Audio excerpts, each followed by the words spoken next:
glória do Senhor, com um sorriso no rosto, por favor, tome assento. Acabou. Pronto. Glória a Deus. Meus irmãos queridos, que alegria,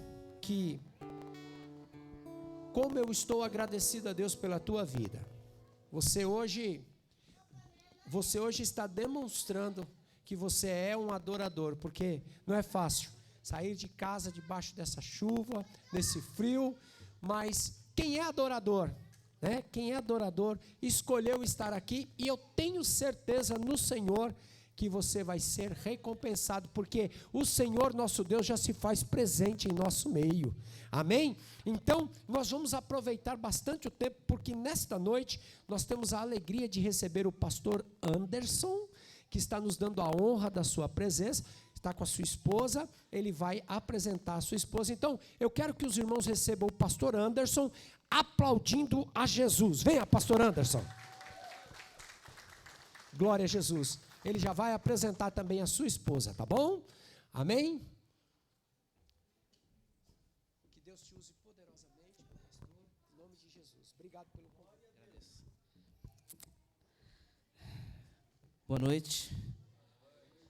Paz do Senhor. Graça e paz. Amém. Paz de Deus. Amém. Vai não errar nenhum, né? De todos. Abra sua Bíblia em Provérbios capítulo 9, versículo 10 é o texto que nós leremos nessa noite. Não será o único texto, mas será o nosso texto base. Obrigado, irmão. Os irmãos me ouvem bem? Bem?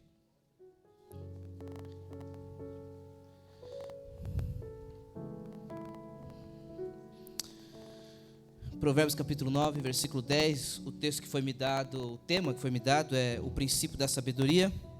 Eu quero meditar nesse texto com os irmãos.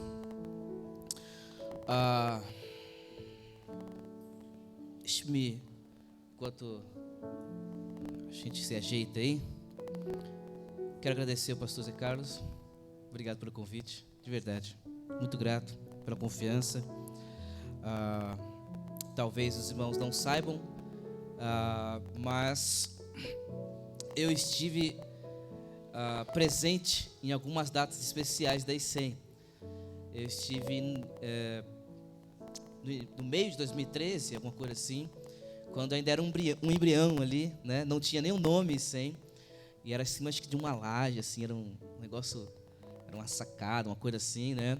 E pude estar com os irmãos em novembro de 2013, foi quando houve uma inauguração, quando foi para um templo, para um lugar, aqui perto, inclusive, próximo aqui, né?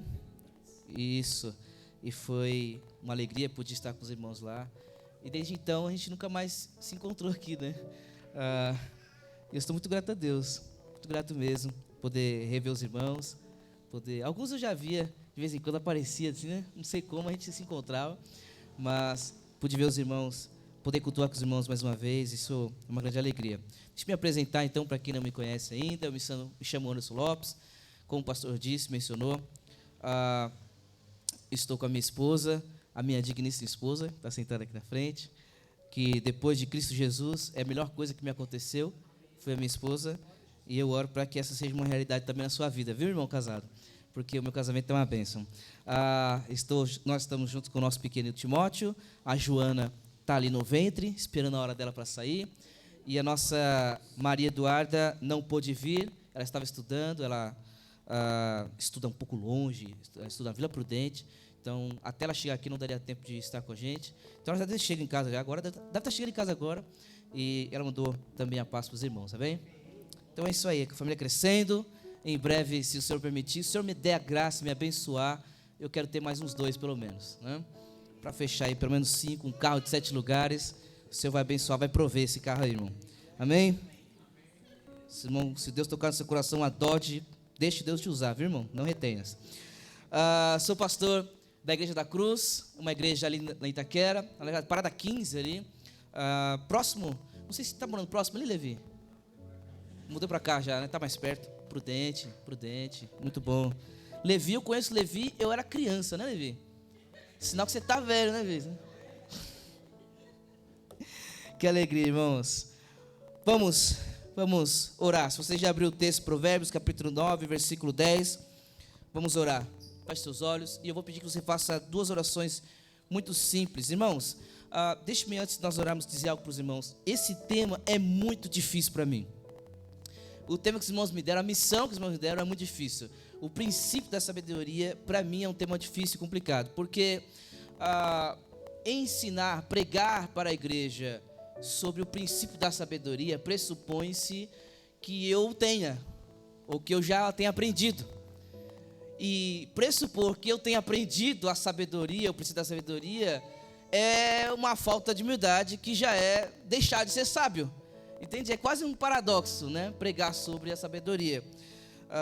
Por isso eu quero que os irmãos orem por mim. De verdade, irmãos. Orem para que o Senhor me capacite, porque, como diz Provérbios 11, 12, é com os humildes está a sabedoria. Então, para que o Senhor nos ajude, para que ao falar sobre esse tema, possamos achegar sobre esse tema com humildade. Amém?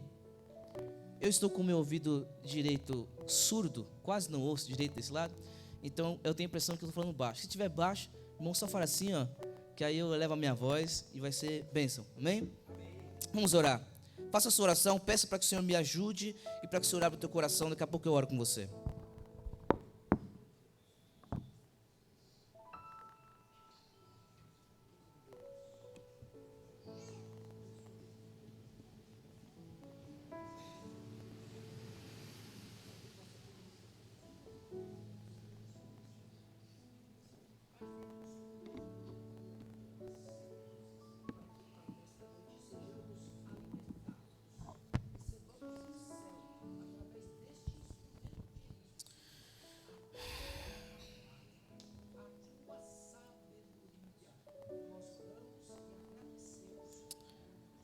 Senhor, eu me reúno com os meus irmãos e nós pedimos, Senhor, sobre o nosso coração, Pai.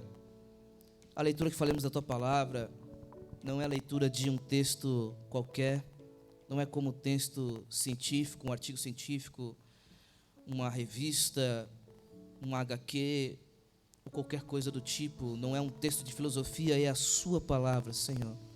Por isso nós nos achegamos humildemente e nós pedimos a Ti, Pai, dá-nos a Tua graça, Senhor. Derrame a Sua graça sobre nossos corações. Há momentos em que o Senhor vem no fogo, na tempestade, há momentos que o Senhor vem na brisa suave. E nós suplicamos a Ti, Senhor, venha na maneira em que Tu quiseres. Seja no vento forte, seja na brisa suave, mas fale ao nosso coração. Nós não somos merecedores, Pai.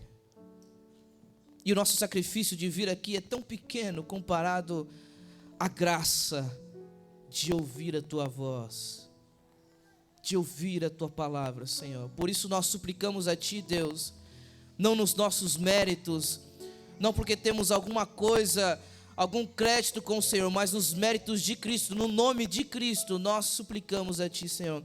Fale ao nosso coração, Pai. Se houver corações aqui endurecidos da Tua palavra, Senhor, que a Tua palavra transforme, penetre, mude, que o poder do Teu Espírito Santo na pregação do Teu Evangelho tire esse coração de pedra e coloque um coração de carne. Se houver pessoas aqui que não experimentaram o milagre do novo nascimento, que essa noite possam experimentar esse maior milagre de todo. Nós suplicamos a Ti, Deus, e que o mesmo Espírito que inspirou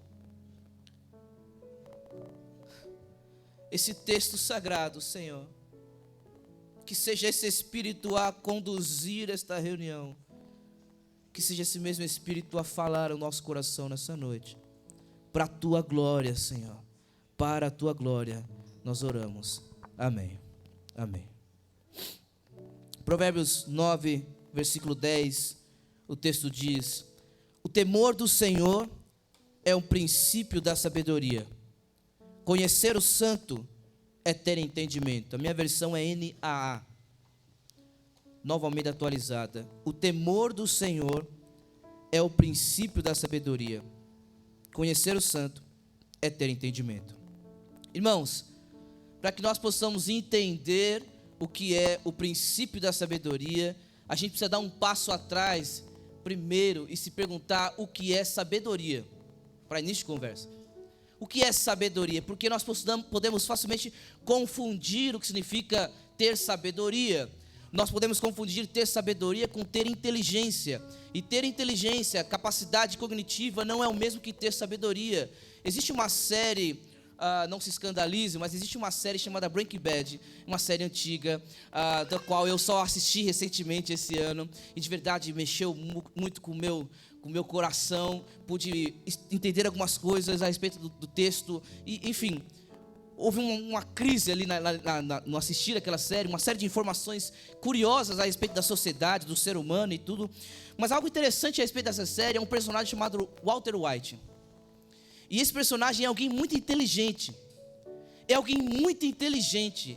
É absurdamente inteligente. E ele mostra a sua perspicácia durante o decorrer da série. Mas algo muito interessante também é que, embora ele tenha muita inteligência, ele não é alguém sábio. O que se revela no decorrer da série até o final dela é que ele pode ser muito inteligente e ainda assim faltar com sabedoria. Você pode ser alguém inteligente e ainda assim ser um tolo. Você pode sim ter um QI alto e ainda assim ser um insensato, como Provérbios diz. Você pode ter formação acadêmica, você pode ter graduação, você pode ter doutorado, pós-doutorado, mestrado e ainda assim ser um tolo. Porque sabedoria não é a mesma coisa que inteligência. Isso porque a sabedoria bíblica é uma sabedoria prática. Se você leu já o livro de Provérbios, você vai perceber que não são contas de matemática que são dadas a você aqui. Porque a sabedoria bíblica é uma sabedoria prática. Alguém que entende alguma coisa, mas não coloca em prática, não é sábio, é tolo.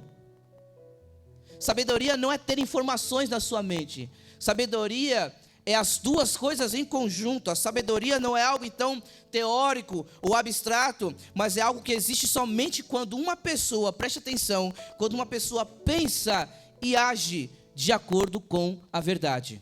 E preste muita atenção nisso. A sabedoria é algo que existe somente quando uma pessoa pensa e age de acordo com a verdade. Guarde isso.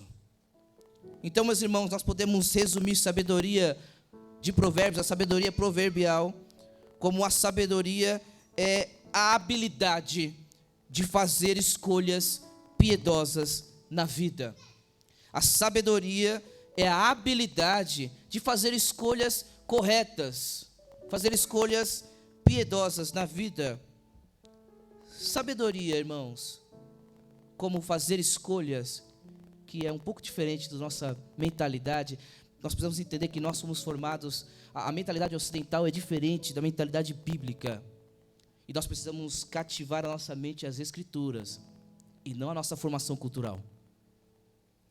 Mas ter sabedoria, não como algo cognitivo apenas, mas sabedoria como a habilidade de tomar decisões piedosas, corretas. E quando eu falo piedade, irmãos, eu não estou falando sobre misericórdia. A gente associa muito piedade a paciência, misericórdia também inclui isso.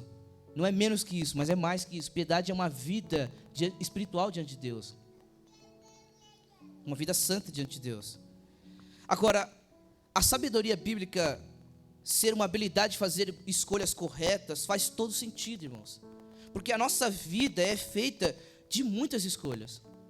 Preste atenção como nós fazemos uma série de escolhas na vida, seja em maior ou em menor grau. Quando você acordou hoje pela manhã, antes disso, claro, Deus está sustentando todas as coisas pela sua palavra. É nele que nos movemos e existimos, é óbvio. Mas antes de dormir, você teve que escolher o horário que você ia colocar o despertador para levantar. Você teve que escolher ao acordar o que você ia fazer primeiro, se você ia escovar os dentes, se você ia orar, se você ia ler um texto sagrado, se você ia lavar seu rosto. Depois você escolhe para onde você vai trabalhar, se você vai trabalhar, com quem você quer falar, como quer falar, o que você vai realizar, quando começar e quando parar as coisas, o que comer, o que vestir, com quem se associar, aonde ir. Percebe? Todas essas ações são resultados de escolhas que você faz diariamente, constantemente. Algumas das decisões são tomadas de imediato, como por exemplo comer. O que eu vou comer hoje? Aí você toma uma decisão muito rápida. Outras decisões podem ser tomadas há muito tempo atrás, porque você não precisa tomar ela várias vezes, como por exemplo, aonde eu vou morar. Né? Você não fica todo dia escolhendo para onde você vai morar, a gente é nômade, né? Então você tem um endereço, com quem você se casou, com quem você vai casar. Está casado, irmão, acabou, né? Glória a Deus.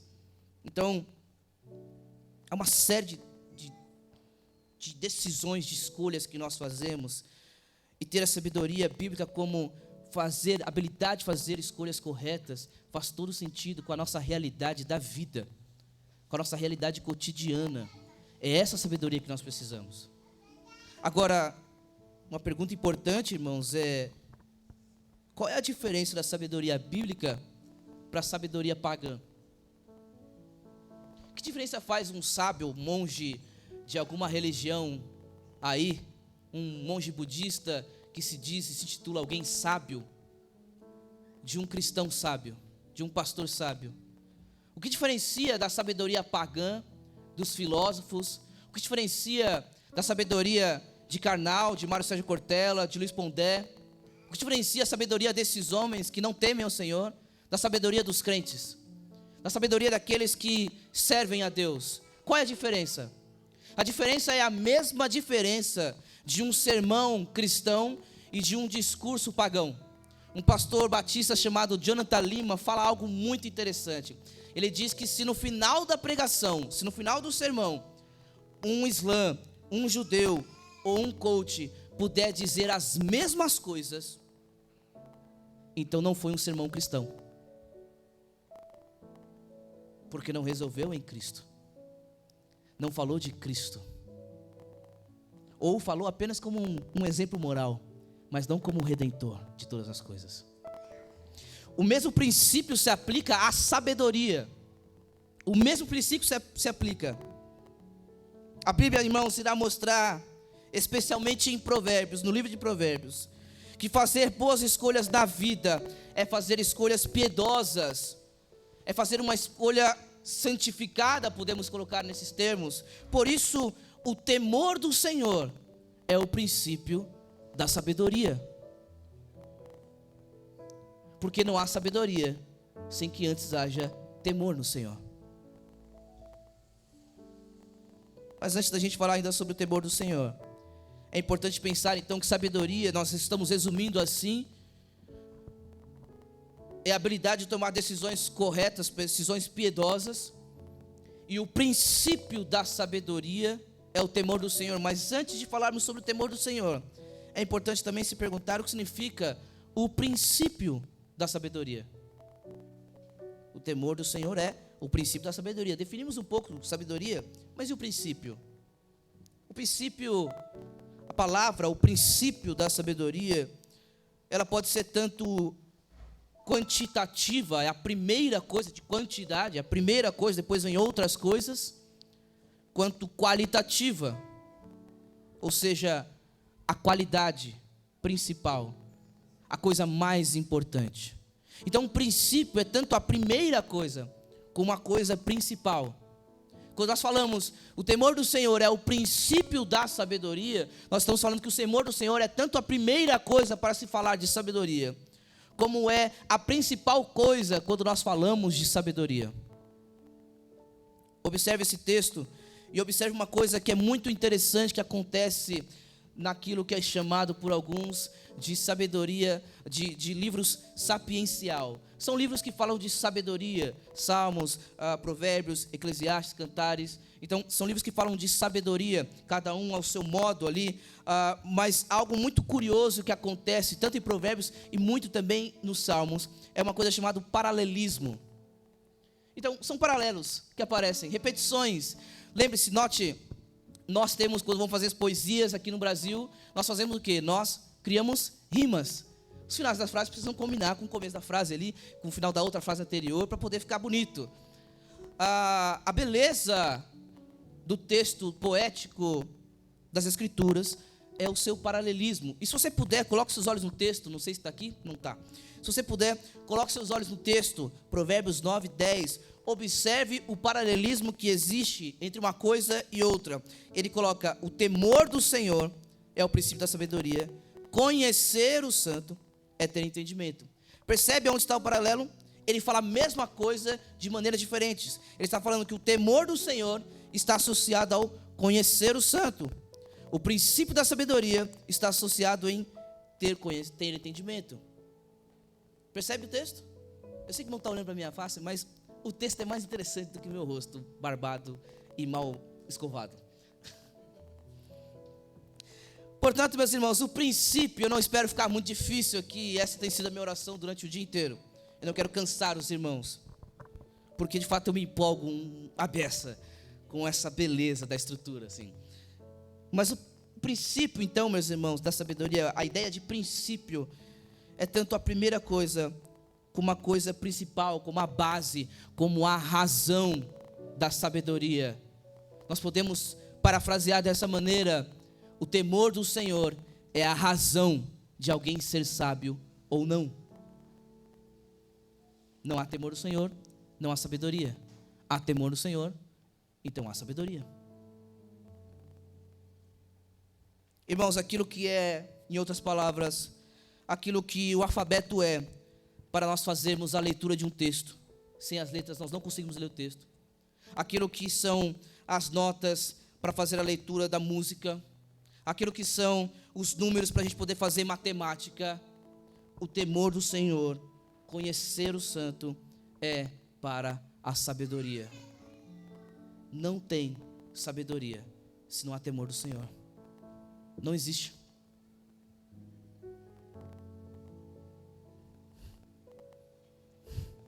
Glória a Deus por isso. Glória a Deus por isso.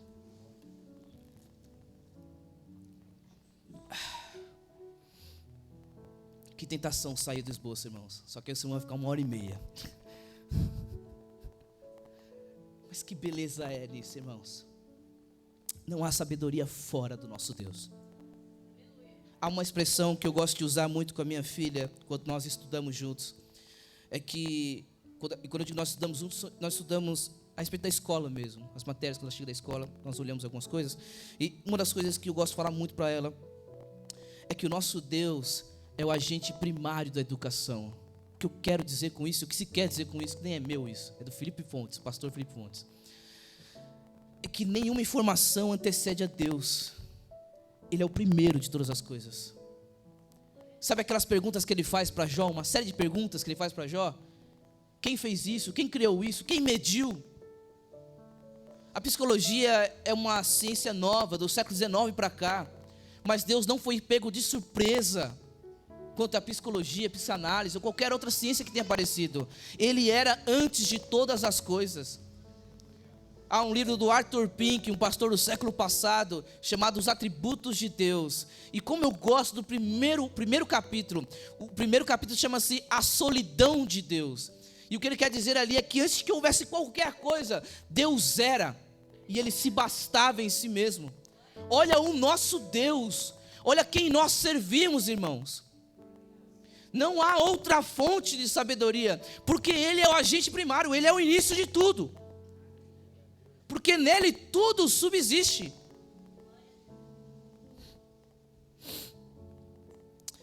Então, meus irmãos, tendo entendido um pouco sobre sabedoria e o conceito de princípio, de ser tanto a primeira coisa como a razão, a base da sabedoria, vamos pensar então que o princípio da sabedoria é o temor do Senhor. E o que é o temor do Senhor? A gente precisa definir isso. Porque senão a gente não sabe o que é sabedoria e como que uma coisa se assemelha a outra, como uma coisa está ligada a outra. O temor do Senhor, meus irmãos, nós podemos facilmente entender que o temor do Senhor é medo. É ter medo do Senhor. E esse é o temor dos demônios. Alguns de nós se relacionam com o nosso Deus como os demônios se relacionam com Deus. Olha o que diz Tiago 2,19, diz: você crê que Deus é um só? Faz muito bem, até os demônios creem e tremem. Esse é o temor dos demônios, irmãos. Observe como é lógico isso. A fórmula H2O não é o mesmo que duas partes diferentes de hidrogênio e uma de oxigênio. Você não pode dizer assim, eu tenho um bolo, porque eu tenho farinha, tenho ovo e tenho leite aqui em cima da mesa. Isso não é um bolo. Isso é farinha, leite e ovo, mas não é um bolo. Assim como você não pode entender o que significa, por exemplo, polichinelo. Já sabe o que você faz? Vamos entender a palavra poli, e depois a gente entende o que significa chinelo, e aí a gente define o que é polichinelo. Você entendeu que não faz sentido usar isso? Da mesma maneira, não faz sentido nós entendermos o que é temor do Senhor, dividindo essas palavras, como entender o que é temor e depois do Senhor. Temor do Senhor nas Escrituras é uma coisa só. É um conceito só. Se nós fizermos isso, se nós dividirmos o que é temor e depois aplicá-lo do Senhor, nós iremos justamente entender temor do Senhor como os demônios, que até tremem. E fora da cruz, meu irmão, se você ainda não colocou a sua confiança para se chegar diante de Deus, se você ainda está confiando nas suas obras e não em Cristo, fora da cruz o que você tem que fazer é ter o temor dos demônios mesmo. Porque a justiça de Deus só pode ser saciada na cruz de Cristo. Mas observe o que a Bíblia fala sobre temor do Senhor. Há uma série de outros paralelos que a Bíblia fala sobre temor do Senhor, mas eu quero me ater a esse texto. E o que o texto diz que é temor do Senhor? Lembra-se do paralelo? Temor do Senhor é conhecer o santo. Temor do Senhor é conhecer o santo. Note, lembre-se, nós estamos falando sobre sabedoria como a habilidade de fazer escolhas piedosas. Então, fazer escolhas piedosas passa por confessar a fé e a obediência no Senhor. O primeiro passo, irmãos, para a sabedoria bíblica é conhecer o santo, é conhecer a Deus, não de forma abstrata, não de forma teórica, não que você vai fazer agora, não que seja um problema também, mas não que você vai fazer agora uma matrícula num seminário, num curso de teologia, e por isso você vai conhecer o Senhor. Não nesse sentido teórico, mas no sentido concreto, de entregar a sua vida a Ele. Não é conhecer sobre Deus, como uma ciência. Não é conhecer sobre Deus, é conhecer a Deus. E isso é diferente. Muitas pessoas conhecem sobre Deus. E se você sentar com elas, elas dirão muitas coisas sobre Deus, mas ainda não conhecem a Deus.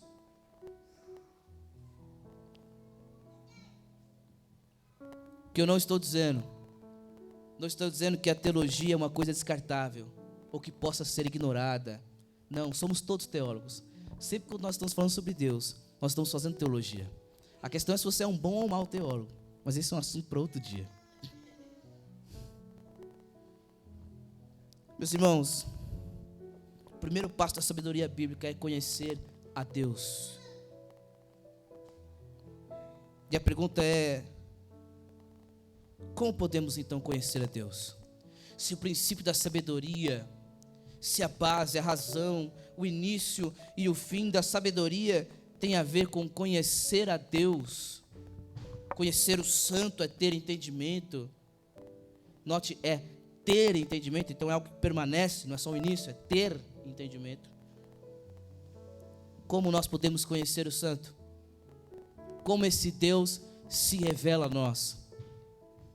Como Ele se revela a nós? Deus se revela em Sua palavra, irmãos. Deus poderia ter feito um filme. Deus poderia ter, não é verdade? Ter feito um filme e deixado assim, ó, vocês querem me conhecer, ó, assistam aí. Mas Ele nos deu um livro, a Sua palavra, a Sua palavra. E é neste livro de Gênesis e Apocalipse, é Deus se revelando na história. Pouco a pouco Ele se revela um pouco mais. Você percebe que Jeremias tem um conhecimento e tem algo mais revelado de Deus do que teve os profetas que antecederam a ele. Moisés tem um conhecimento a mais e algo a mais que Deus revelou a ele do que Abraão teve. Entende? Deus na história se revelou e foi se revelando gradativamente até o ápice, que é o nosso Cristo Jesus. Mas Ele se revela na sua palavra, Ele nos deu um texto. Ele falou na língua dos homens. Sabe o que significa Deus? Deus, o Criador dos céus e da terra. Aquele que detém todo o conhecimento, toda a sabedoria, se revelar nas Escrituras, num texto escrito que você pode ler e estudar. Sabe o que é isso? Sabe quando você pega o seu filho e fala para ele assim, para tentar comunicar alguma coisa para ele, é o uau, sabe? Não é o cachorro, é o uau, para ele entender. Pepeta, sabe? Deus escrever e se revelar em um texto. É como se Deus dissesse para você, Pepeta, para você ver se você entende quem é esse Deus, porque Ele é muito maior do que isso. É muito maior. Esse é o Deus que nós servimos, que se revela nas Escrituras. E se você puder, abre a sua Bíblia no Salmo 19. O Salmo 19 é algo muito interessante.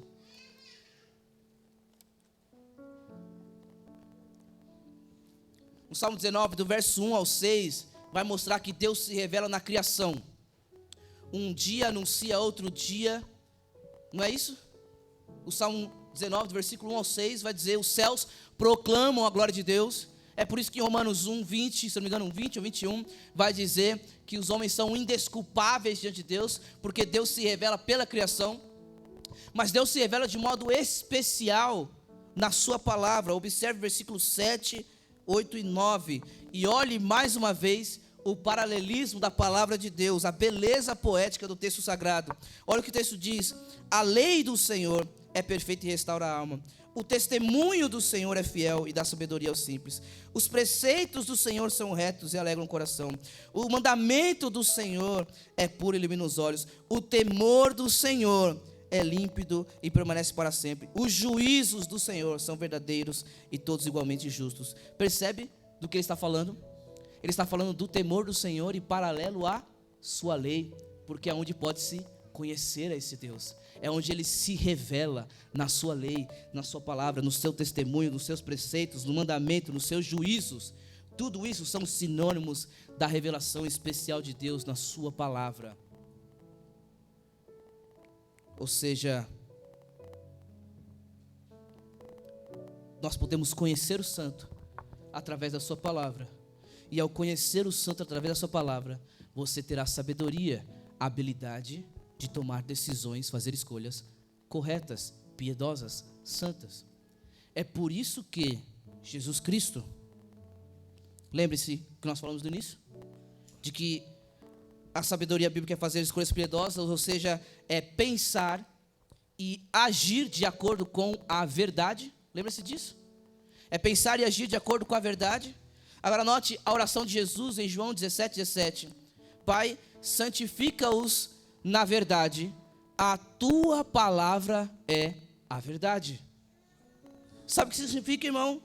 É que na palavra de Deus, a verdade, quando nós vamos a ela, é que nós iremos conhecer a esse Deus, e nós seremos santificados nessa palavra nele, ou seja, nós tomaremos decisões piedosas, santas, porque à medida que nós conhecemos esse Deus, nós somos santificados por Ele, pela sua palavra, e nós passamos a tomar decisões santas e piedosas. O pastor batista chamado Paul Washer, ele nos ajuda a colocar isso em termos mais simples. Ele diz que se nós conhecermos os atributos de Deus, quem Deus é, nós viveremos de modo diferente, irmãos.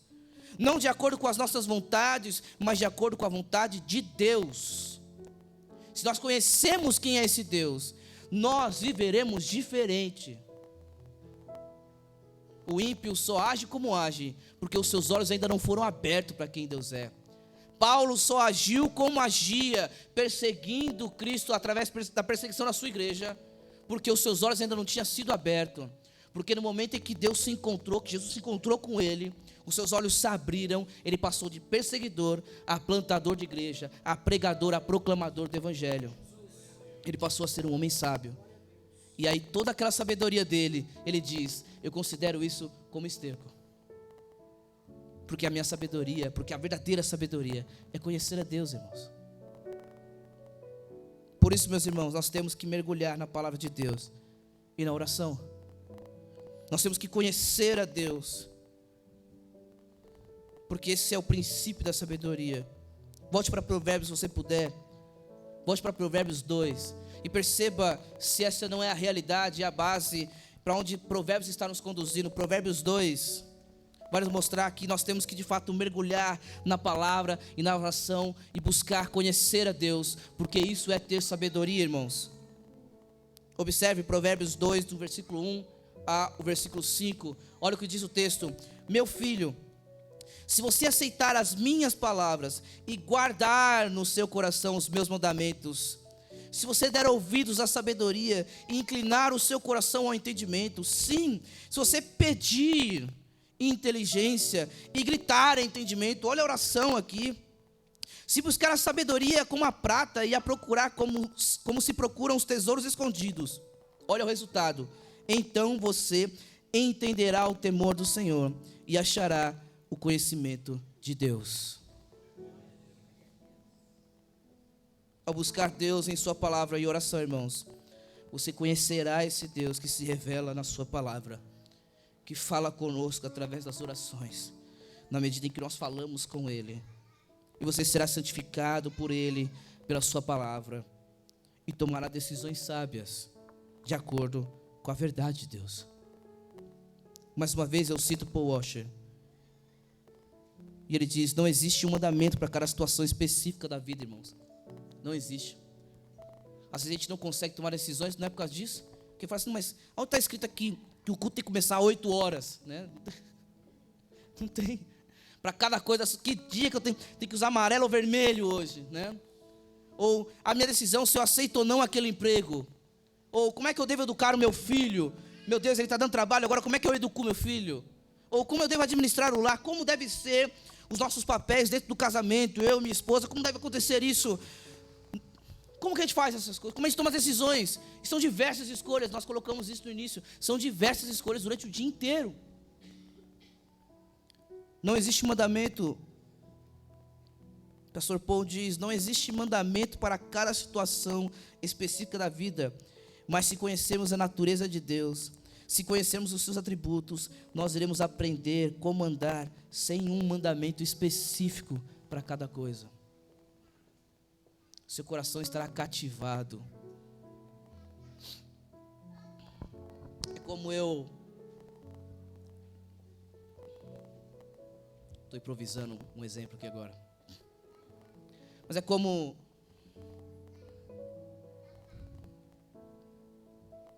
eu não consigo pensar, só consigo pensar em coisas que a minha esposa gosta. Mas enfim.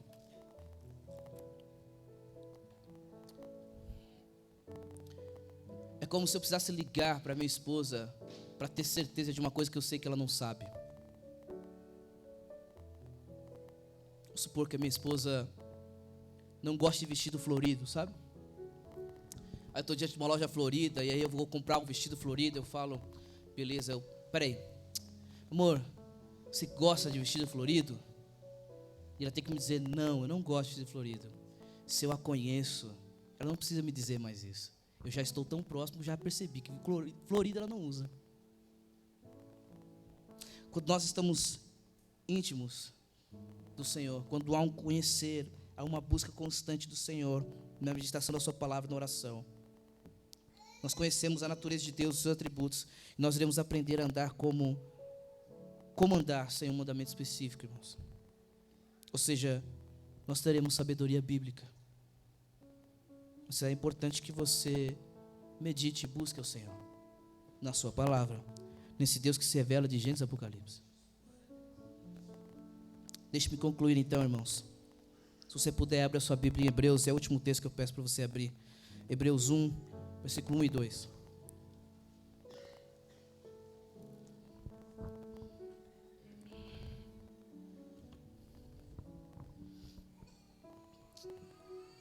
Hebreus 1 diz o seguinte, irmãos: antigamente Deus falou muitas vezes, de muitas maneiras. Olha a progressão aos pais, Abraão, Isaac, Jacó, aos profetas, pelos profetas. Mas nesses últimos dias, nos falou pelo Filho, a quem constituiu o herdeiro de todas as coisas e pelo qual também fez o universo. Irmãos, Como podemos conhecer a Deus? Deus se revela na sua palavra, mas Ele se revelou especialmente no seu Filho, em Cristo Jesus, em Cristo.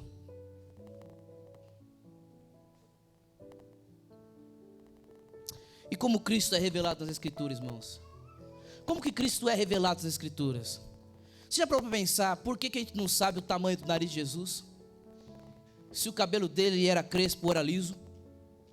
Já parou para pensar por que a Bíblia não está preocupada em responder isso? Já parou para pensar que nos textos do Evangelho de Mateus, Marcos, Lucas e João, fique comigo aqui. Já parou para pensar que o texto não está preocupado que tem uma lacuna dos 12 anos até 30 anos de Jesus? Já parou para pensar nisso? Por que há esse buraco? Por que há essa lacuna, irmãos? Porque os evangelhos não estão preocupados em fazer uma biografia no sentido literal, como nós temos hoje. Os evangelhos estão preocupados em mostrar Jesus na sua peregrinação até a cruz, a sua vida, morte e ressurreição. A preocupação dos evangelhos é revelar esse Cristo, mas este crucificado. A preocupação dos evangelhos é mostrar Cristo, mas não só como um exemplo moral, mas como o Salvador e Redentor de todas as coisas.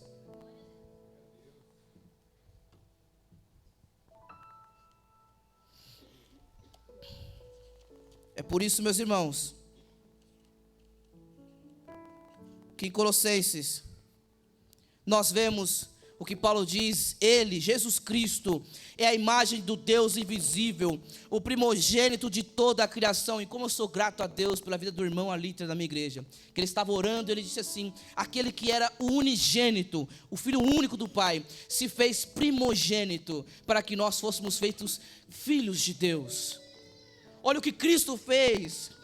Ele é o primogênito de toda a criação, pois nele foram criadas todas as coisas, nos céus e sobre a terra, as visíveis e as invisíveis, sejam tronos, sejam soberanias, quer principados, quer potestades, tudo foi criado por meio dele e para ele. Tudo é para ele. Ele é antes de todas as coisas, nele tudo subsiste. Ele é a cabeça do corpo, que é a igreja. Ele é o princípio, o primogênito dentre os mortos, para ter a primazia em todas as coisas, porque Deus achou por bem que nele residisse toda a plenitude, e que havendo feito a paz pelo sangue da sua cruz, percebe-se que Cristo se fez carne, não só para ser um exemplo moral, mas para redimir todas as coisas, e que havendo feito a paz pelo sangue da sua cruz, por meio dele, reconciliasse consigo mesmo todas as coisas, quer sobre a terra, quer nos céus. Cristo é revelado como Cristo crucificado, reconciliando todas as coisas com a sua morte e a sua ressurreição. Portanto, o que o pastor Cornelius Van Til diz sobre a Bíblia pode ser dito sobre o Evangelho. E olha o que ele diz: não há nada neste universo sobre o qual os seres humanos possam ter informação completa e verdadeira, exceto se levarem a Bíblia em consideração.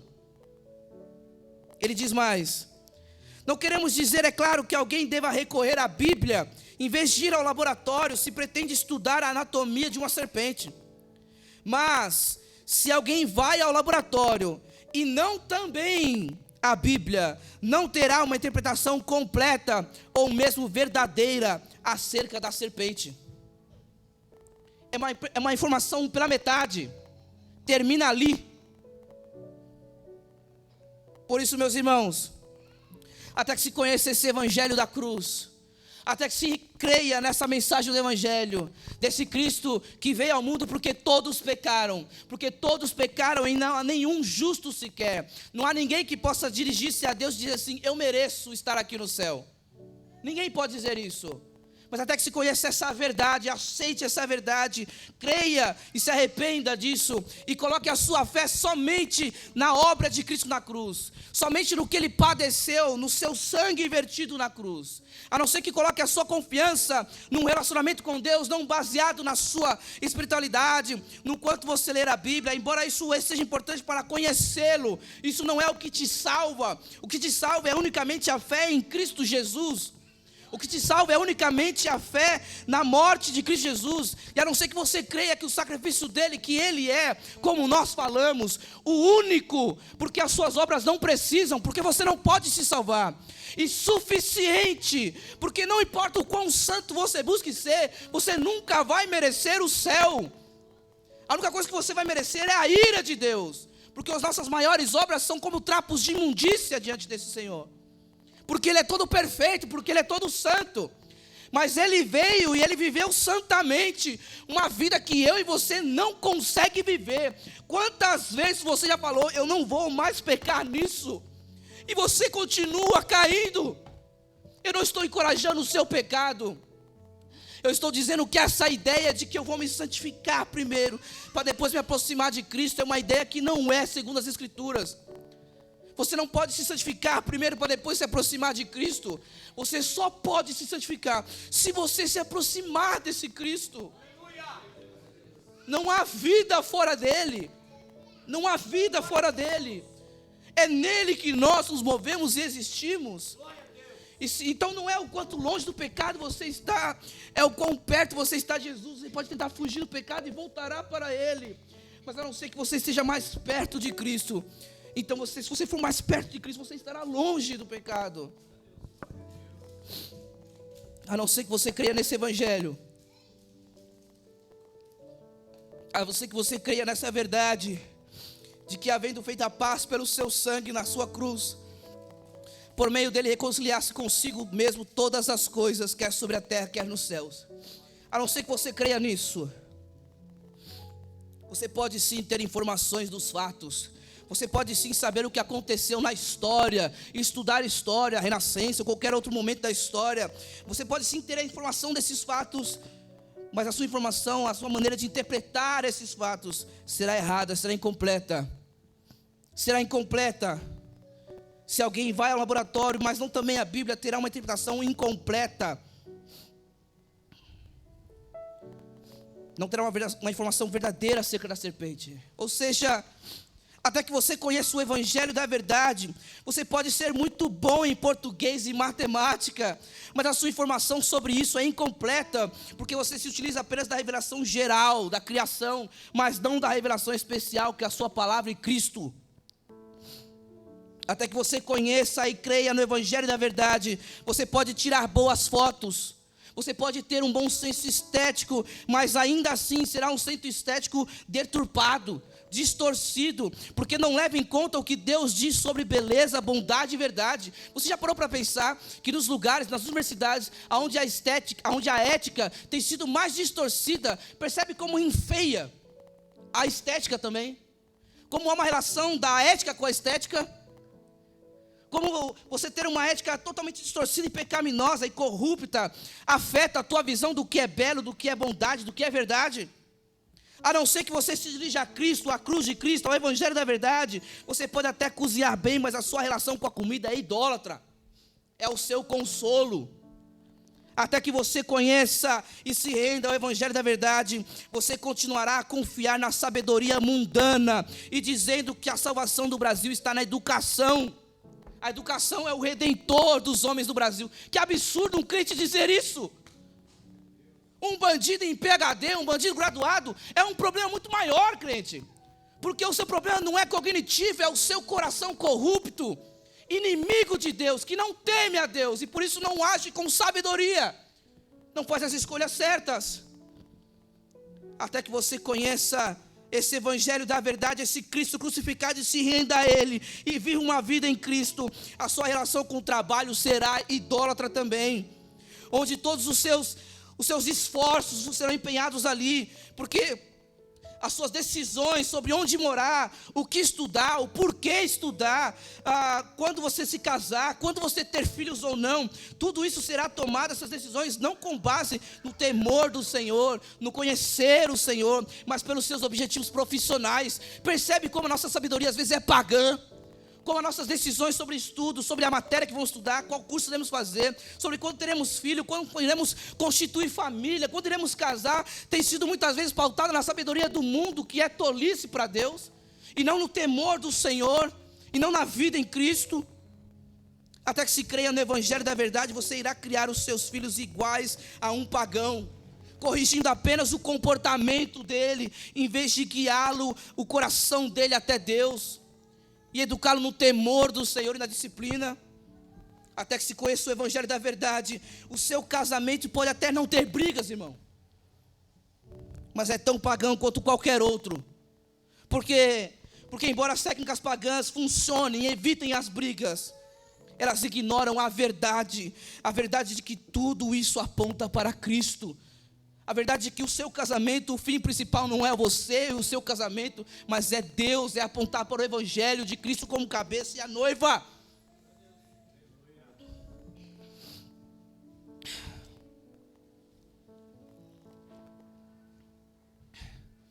O temor do Senhor, meus irmãos, é o princípio da sabedoria. O temor do Senhor é conhecer a Deus, é conhecer o Santo. E conhecer a Deus, conhecer o Santo, é confessar a sua fé em Cristo e crer no Evangelho de Jesus. Só assim você terá uma vida em Cristo. Só assim você terá uma vida de escolhas sábias, porque elas não são pautadas na sabedoria mundana, mas em Cristo e no seu Evangelho. O Evangelho não será mais apenas uma porta de entrada na fé cristã, para depois falarmos de coisas maiores. O Evangelho será a base, o fundamento, para você pensar todas as coisas. Será como o meu óculos, que vai mal, inclusive. Mas será como o meu óculos, muito melhor do que ele, aonde por meio dele eu enxergo todas as coisas, interpreto todas as coisas. O Evangelho, a mensagem de que todos pecaram, de que Cristo viveu uma vida santa, morreu, que Deus aceitou o seu sacrifício e por isso era perfeito, e Ele ressuscitou ao terceiro dia, subiu aos céus, está sentado à direita de Deus Pai Todo-Poderoso, de onde há de vir a julgar os vivos e os mortos. Se você colocar a sua fé nisso, e olhar para a humanidade a partir disso, para a sua família, para os seus filhos, para o trabalho, para todas as coisas à sua volta, a partir da mensagem da cruz, você terá sabedoria. Talvez não uma formação acadêmica, mas será alguém sábio. A sabedoria bíblica, a sabedoria de Deus. Vamos orar, irmãos. Vamos buscar ao Senhor. Feche seus olhos, vamos orar. Deixe-me orar por você. Senhor, como nós precisamos de Ti, Senhor. Como nós precisamos de Ti, Senhor. Tenha misericórdia de nós, Pai. Nós podemos sim colher informações em muitos desses homens, porque a Sua graça os alcançou de alguma maneira, Pai. A Sua graça comum está sobre ele, mas nós sabemos que sem a revelação da Tua palavra, sem conhecer o Senhor, sem rendermos a Cristo, qualquer sabedoria é incompleta, é pela metade, qualquer verdade é verdade pela metade, a não ser que sejamos santificados e que nos seja revelada a verdade do Evangelho.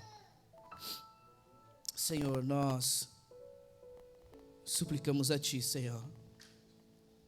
O Teu Espírito Santo pode fazer isso, Pai. Pode arrancar a dureza do nosso coração e nos render a Cristo. Senhor, o tempo é escasso para esboçarmos tantas implicações profundas que essa mensagem da cruz traz para a nossa vida, para o nosso cotidiano, Senhor. O quanto a mensagem da cruz transforma a nossa maneira de tomar café da manhã, Senhor. Mas nós suplicamos a Ti, Senhor, que dia após dia o Teu Espírito Santo transforme nosso coração à medida que meditamos nossa palavra e que oramos a Ti, Senhor. Possamos adquirir temor do Senhor e o conhecimento de Deus, Pai. Em nome de Jesus, Pai, nós suplicamos a Ti. Nos ajude, Pai. Nos ajude, Senhor. As minhas palavras, o tom da minha voz não pode nos convencer, Pai. Mas o poder do Teu Espírito Santo pode. Por isso nós oramos, Pai. Por isso nós encerramos essa pregação com oração. Porque só o Senhor é quem pode transformar o nosso coração, aquecer os nossos corações, Pai. Se houver corações aqui ainda endurecidos, Pai, eu oro para que Teu Espírito Santo os leve a depositar a sua fé, a sua confiança, de fato, na obra de Cristo. Em nome de Jesus nós oramos, Pai. Amém. Amém.